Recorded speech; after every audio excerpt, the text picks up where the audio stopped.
നമസ്കാരം, ഞാൻ മിനി. എല്ലാവർക്കും മിനീസ് ലൈഫ് സ്റ്റൈലിലേക്ക് സ്വാഗതം. അപ്പോൾ ഇന്നത്തെ നമ്മുടെ വീഡിയോ എന്ന് പറയുന്നത് ഒരു ചെറിയ വീഡിയോ ആണ്. അപ്പം കുറേ പേര് ചോദിച്ചിട്ടുണ്ടായിരുന്നു, ചേച്ചി എങ്ങനെയാണ് പന്തൽ കിട്ടുന്നതെന്നൊക്കെ. പയറും പാവലും പടവലും എല്ലാം നമ്മൾ നട്ടുപിടിപ്പിച്ചിട്ട് പന്തലുണ്ടാക്കുന്നതിനെ കുറിച്ച് ചിലർക്കൊന്നും അറിയത്തില്ല. അപ്പോൾ എനിക്കും വലിയ രീതിയിലൊന്നും എനിക്കറിയത്തില്ല കേട്ടോ. എൻ്റെ അച്ഛനാണ് കുറേയൊക്കെ എന്നെ ഹെൽപ്പ് ചെയ്യുന്നത് പന്തലൊക്കെ കെട്ടാനായിട്ട്. അപ്പം ഇവിടെ നമ്മൾ ടെറസിൽ കെട്ടിയിരിക്കുന്നതും താഴെ കുറച്ച് കെട്ടിയിരിക്കുന്നതും ഞാനതൊന്ന് കാണിച്ചു തരാം. അപ്പോൾ അതൊന്ന് നോക്കിക്കോളൂ. അപ്പം പന്തലൊരുക്കുന്നതിന് വേണ്ടിയിട്ട് നമ്മൾ 2 കമ്പി ഇവിടെയും വെച്ചു, 2 കമ്പി അപ്പുറവും വെച്ചിട്ടുണ്ട്. അപ്പോൾ ഇങ്ങനെ ഒരേ ലെവലിലാണ് വെച്ചിരിക്കുന്നത്. അപ്പോൾ 2 കമ്പികൾ ഇങ്ങനെ നീളത്തിൽ ഇങ്ങനെയും വെച്ചിട്ടുണ്ട്. അപ്പം നമുക്ക് എങ്ങനെ വേണമെന്നുണ്ടെങ്കിലും കെട്ടാം. ഇവിടെ വേണമെന്നുണ്ടെങ്കിൽ ഇവിടെയും കെട്ടി നമുക്ക് അങ്ങോട്ട് വേണമെങ്കിലും നീളത്തിലോ കുറുക്കയോ ഒക്കെ നമുക്ക് കെട്ടാനായിട്ട് സാധിക്കും. അപ്പം അങ്ങോട്ടും ഇങ്ങോട്ടും ഒക്കെ ഇങ്ങനെ വള്ളി കെട്ടിയിട്ട് ഈ പയറൊക്കെ പടർന്ന് വരുന്നുണ്ട്. അതിനെ പടർത്തുന്നതിന് വേണ്ടിയിട്ടാണിത്. പിന്നെയെന്ന് വെച്ചാൽ നമ്മുടെ ടെറസിൻ്റെ ഹൂക്കിനകത്തൂടെയൊക്കെ കയറ് കെട്ടിയിട്ട് നമ്മൾ ഒരു അഡ്ജസ്റ്റ്മെൻറ്റിലൊക്കെയാണ് ഇവിടെ ഇങ്ങനെ ഈ പന്തൽ കെട്ടിയിരിക്കുന്നത്. അതിൻ്റെ ഇവിടെ ഒരു ഉറപ്പിന് വേണ്ടിയിട്ട് ഈ കയറൊക്കെ ഒന്ന് വലിഞ്ഞ് നിൽക്കാൻ വേണ്ടിയിട്ട് നമ്മൾ നടുക്കൊരു കമ്പും കൂടെ ഇങ്ങനെ വെച്ചിട്ടുണ്ട്. കമ്പ് ഇങ്ങനെ ചുറ്റി വെച്ചിരിക്കുകയാണ്, കയറിനകത്തോട്ട് ചുറ്റി വെച്ചിരിക്കുന്നത്. അപ്പോൾ നല്ല ബലത്തിൽ നല്ല സ്ട്രോങ് ആയിട്ടങ്ങ് നിന്നോളും, കയറെല്ലാം വലിഞ്ഞ് ഇങ്ങനെ നിന്നോളും. അപ്പം നമ്മൾ പഴയ വീഡിയോ ഒക്കെ കാണുന്നവർക്കറിയാം, നമ്മളിപ്പോൾ ഒരു കയർ താഴോട്ട് കെട്ടി കൊടുത്തിട്ട് ഓടും കെട്ടിയിട്ടിട്ടാണ് ഈ വള്ളിയൊക്കെ മേലോട്ട് ഇങ്ങനെ പടർന്ന് കയറി വരുന്നത്. അപ്പം പടർന്ന് വരുന്നതിനനുസരിച്ച് നമ്മളിങ്ങനെ വള്ളിക്കകത്തോട്ട് ആക്കി കൊടുത്തു വിടണം. കണ്ടില്ലേ, ഇതെല്ലാം ഇങ്ങനെ നമ്മൾ ചുറ്റിച്ച് ഇങ്ങനെ കൊടുത്തു വിട്ടിരുന്നാൽ അവരിഞ്ഞ് കയറി ഇനി പോന്നോളും. ഇടയ്ക്കിടയ്ക്കൊക്കെ വന്ന് നമ്മളിതൊക്കെ ഒന്ന് ശ്രദ്ധിക്കണം. പുഴു ഉണ്ടോയെന്നൊക്കെ ഒന്ന് നോക്കി ഇടയ്ക്കിടയ്ക്ക് വള്ളി പോകാൻ സ്ഥലമില്ലയെന്നുണ്ടെങ്കിൽ നമ്മൾ ഈ പയറിൻ്റെ വള്ളി പോകാൻ സ്ഥലമില്ലയെന്നുണ്ടെങ്കിൽ നമ്മൾ കയറ് ആ ഇടയ്ക്കൂടെ കെട്ടിക്കൊടുക്കണം. അപ്പോൾ നല്ലതുപോലെ പടർന്ന് കയറി അങ്ങ് പോയിക്കോളും.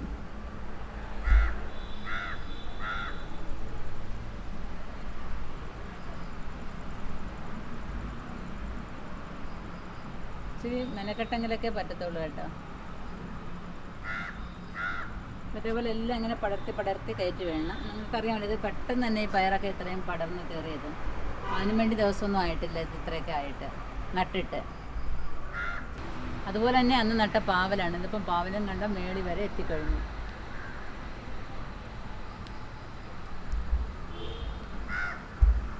എപ്പോഴും നമ്മൾ ആ വള്ളിയിലോട്ട് ഇങ്ങനെ കയറ്റി വേണം. കുറുക്കയും ഇങ്ങനെയൊക്കെ അങ്ങ് വള്ളി കെട്ടിയാൽ ഇത് പടർന്ന് അങ്ങ് മുകളിലോട്ട് പോകണം.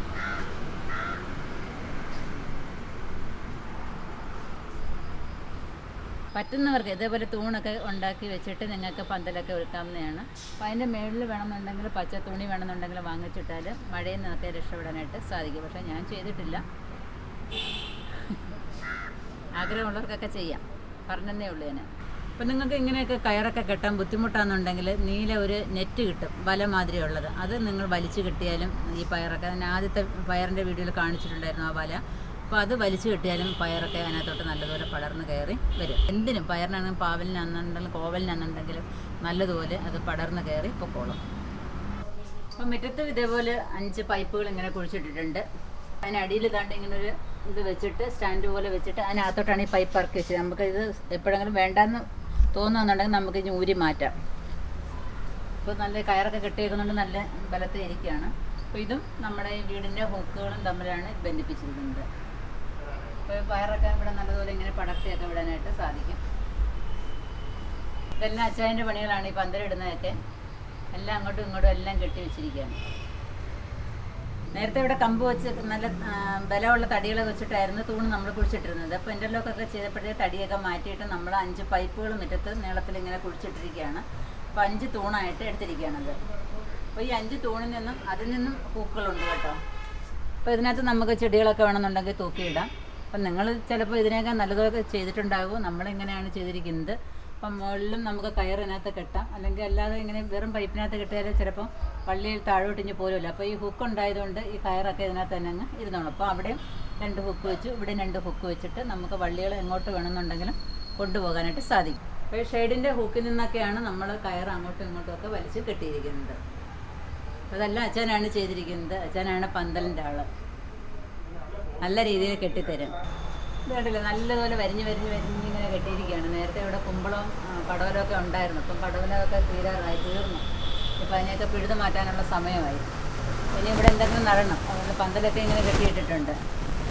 കുമ്പളോ വല്ലതും നടണമെന്ന് വിചാരിക്കുക. ഇപ്പം ടെറസിൽ നമ്മൾ അന്ന് ഗ്രോ ബാഗിലൊക്കെ മണ്ണ് നിറച്ചിട്ട് നമ്മൾ പയർ നട്ട പയറാണിത്. ഇപ്പോൾ അത് നല്ലതുപോലെ പടർന്നുകൊണ്ട് പന്തലിലോട്ട് കയറാനായിട്ട് തുടങ്ങി, കണ്ടില്ലേ? അപ്പോൾ കുറച്ച് പയറിനെ എടുത്ത് ഞാൻ താഴെ കൊണ്ടുവച്ചിട്ടുണ്ട്, കുറേ ഇവിടെ വെച്ചിട്ടുണ്ട്. അന്ന് ഗ്രോ ബാഗിൽ മണ്ണ് നിറച്ചപ്പോൾ കഴിഞ്ഞ വീഡിയോയിൽ ഗ്രോ ബാഗിനകത്ത് മണ്ണ് നിറയ്ക്കുന്ന രീതിയൊക്കെ കാണിച്ചിട്ടുണ്ടായിരുന്നു. അന്ന് നട്ട പയറാണിത്. ഇത് നല്ലതുപോലെ ഇപ്പം പടർന്ന് പന്തലിനകത്തോട്ട് കയറി. കുറച്ച് പയറിനെ എടുത്ത് ഞാൻ താഴെ തിട്ടയിൽ കൊണ്ടുവച്ചു. അപ്പം പിന്നെ 2 ദിവസം കഴിഞ്ഞപ്പോഴത്തേക്ക് എല്ലാ ഗ്രോ ബാഗിനകത്തും ചീര അങ്ങ് പടർന്ന് കയറി, കണ്ടില്ലേ? ഞാൻ നട്ടത് ഒന്നുമല്ല കേട്ടോ, ഇവിടുത്തെ മണ്ണ് നിറച്ചപ്പോഴത്തേക്ക് എല്ലാ ഗ്രോ ബാഗിനകത്തും ചീരയായി. ഇപ്പം എനിക്കിനി വേറെ ഒന്നും നടാനായിട്ട് പറ്റുന്നില്ല. ഇപ്പോൾ ചീര വിട്ട് പിഴുത് മാറ്റാനും പറ്റുന്നില്ല. അപ്പോൾ ഇഷ്ടം പോലെ എല്ലാ കവറിനകത്തും നിന്നുണ്ട് നല്ല കുട്ടപ്പന്മാരായിട്ട് ചീര വളർന്നു വരിക. നിമിഷം നേരം കൊണ്ട് ചീര എല്ലാം കൂടി ഇനി വളർന്നു വന്നു. എല്ലാത്തിലും ഇതേപോലെ ചീര വളർന്നിട്ട് ഞാൻ നിൽക്കുകയാണ്. ഇനി ഇതെല്ലാം പറിച്ച് കട്ട് ചെയ്ത് കഴിച്ചിട്ട് വേണം ഇനി അടുത്ത് നടാനായിട്ട്. ഒരു പ്രാവശ്യം നമുക്കങ്ങ് പിടിച്ചു കഴിഞ്ഞാൽ പിന്നെ അങ്ങ് ഇഷ്ടം പോലെ ചീരയായിരിക്കും. മുളകൊക്കെ വന്ന് തുടങ്ങിയിട്ടുണ്ട്. കണ്ടില്ല, ഓരോ ഗ്രോ ബാഗിനകത്തും കണ്ടില്ലേ. പിന്നെ കുറച്ച് ഗ്രോ ബാഗിനകത്ത് ഞാൻ വെണ്ടയ്ക്കൊക്കെ നട്ടിട്ടുണ്ടായിരുന്നു. അതിനകത്ത് കണ്ട കൊച്ചു കളകളൊക്കെ വരാൻ തുടങ്ങി. ഈ മഴ സമയമൊക്കെ ആകുമ്പോൾ അതിൻ്റെ കളയെല്ലാം പറിച്ച് നമ്മൾ മാറ്റണം. എന്നിട്ട് വളമൊക്കെ ഇട്ട് കൊടുക്കാൻ സമയമായിട്ടുണ്ട്. അന്ന് നട്ടയായിരുന്നു ഇത്. അപ്പോൾ ഇതിനകത്ത് കുഞ്ഞു കളകളൊക്കെ വന്നാൽ അന്നേരം പറിച്ച് മാറ്റിക്കോണം, അല്ലെങ്കിൽ നമ്മൾ കൊടുക്കുന്ന വളമെല്ലാം അവർ കൊണ്ടുപോയിക്കോളും. അപ്പോൾ കണ്ടില്ല, എല്ലാം എത്ര ഗ്രോ ബാഗ് കണ്ടോ അതിനകത്ത് മൊത്തം ചീരകൾ ചീക്കുക. അപ്പം കണ്ടില്ല, 5-6 പാവലും നട്ടിരുന്നു, കുറച്ച് പയറും നട്ടു, വെണ്ടയ്ക്ക നട്ട്, ബാക്കിയുള്ള ഗ്രോ ബാഗിനകത്ത് പയ്യെ ഒരു നടാന്നും പറഞ്ഞെങ്കിൽ ഇരിക്കുമായിരുന്നു. അപ്പം കാണാൻ 2 ദിവസം കഴിഞ്ഞപ്പോഴത്തേക്ക് എല്ലാത്തിലും ചീര കഴിഞ്ഞിട്ട് ആക്രാന്തം പിടിച്ച് കയറി വരാനായിട്ട് തുടങ്ങിയിട്ടുണ്ട്. വേറെ ഒന്നും നടാനും വയ്യ, പിഴുത് കളയേണ്ട കാര്യമില്ല, നിങ്ങൾ വളർന്ന് വരട്ടെ എന്ന് കരുതി. അപ്പം എല്ലാത്തിലും അങ്ങനെ ചീര നിറഞ്ഞ് നിൽക്കുക.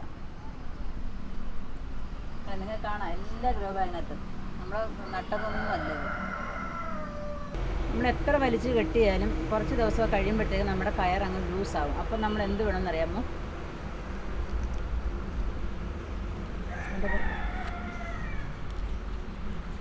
ഇങ്ങനെ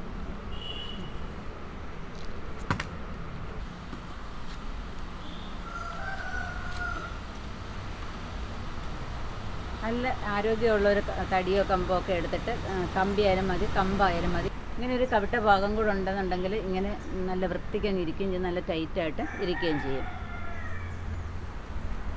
അത്യാവശ്യം ഉയരത്തിൽ വേണം നമ്മൾ പന്തൽ കെട്ടുമ്പം ചെയ്യാനായിട്ട്, അല്ലെങ്കിൽ നമുക്ക് അതിൻ്റെ ഇടയിലൂടെ ഒക്കെ പോയി നമുക്ക് അതിൻ്റെ വിളവെടുക്കണമെന്നുണ്ടെങ്കിൽ പിന്നെ താന്ന് കിടന്നാൽ പറ്റത്തില്ല.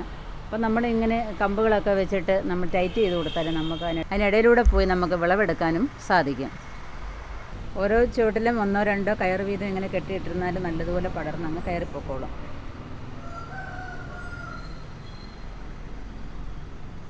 പയറിൻ്റെ അടുത്തുള്ള ഇതാണെന്നുണ്ടെങ്കിലും ലൂസായി പോയതുകൊണ്ട് അവിടെ ഒരു കമ്പ് കുത്തി വെച്ചിരിക്കുകയാണ്, ടൈറ്റാക്കി വെച്ചിട്ടുണ്ട്.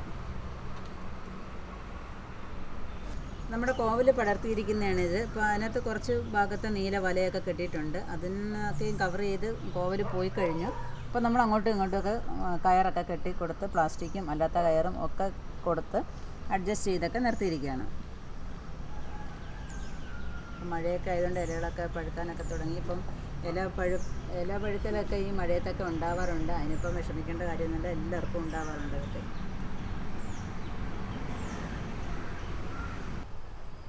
അപ്പം നിങ്ങൾക്ക് ഈ പന്തലിടുന്ന രീതി ഇഷ്ടപ്പെട്ടു എന്ന് വിചാരിക്കുന്നു. അപ്പം നിങ്ങൾക്ക് ഇതേപോലെ പൈപ്പുകൾ കുഴിച്ചിടാൻ പറ്റുന്നില്ല എന്നുണ്ടെങ്കിൽ, അങ്ങനെയുള്ള സാഹചര്യം ഇല്ല എന്നുണ്ടെങ്കിൽ, നിങ്ങൾ നല്ല ആരോഗ്യമുള്ള കമ്പുകൾ എടുത്തിട്ട് ഇതേപോലെ മുറ്റത്ത് കുഴിച്ചിടുകയോ ഒക്കെ ചെയ്താൽ മാത്രം മതി. നല്ലതുപോലെ ഉറപ്പുള്ളതായിരിക്കണമെന്ന് മാത്രം. അല്ലെങ്കിൽ കാറ്റത്തോ മഴയത്തോ ഒക്കെ ചതലും ഒക്കെ ആയിട്ട് അത് ഒടിഞ്ഞു വീഴാൻ സാധ്യതയുണ്ടാവും. അപ്പോൾ നല്ല ബലമുള്ള തടികൾ എടുത്തിട്ട് ഇങ്ങനെ പന്തലിടാനായിട്ട് ശ്രമിക്കുക. പിന്നെ അതുപോലെ തന്നെ കയറുകൾ ഉപയോഗിക്കാനുണ്ടെങ്കിൽ ഏറ്റവും നല്ലത്. പ്ലാസ്റ്റിക് ആകുമ്പോൾ ചൂട് കൊണ്ടിട്ട് പൊടിഞ്ഞു പോകാനായിട്ട് സാധ്യതയുണ്ട്, പൊടിഞ്ഞു പോകും. അതുകൊണ്ടാണ് ഈ പറയുന്നത്. ഈ കയറാണ് ഏറ്റവും നല്ലത്. ചെടികൾക്കൊക്കെ നല്ലതുപോലെ വള്ളി പടർന്ന് കയറി അങ്ങ് പൊക്കോളും, ചകിരിയുടെ കയറാകുമ്പോൾ. അതാണ് ഏറ്റവും നല്ലത്.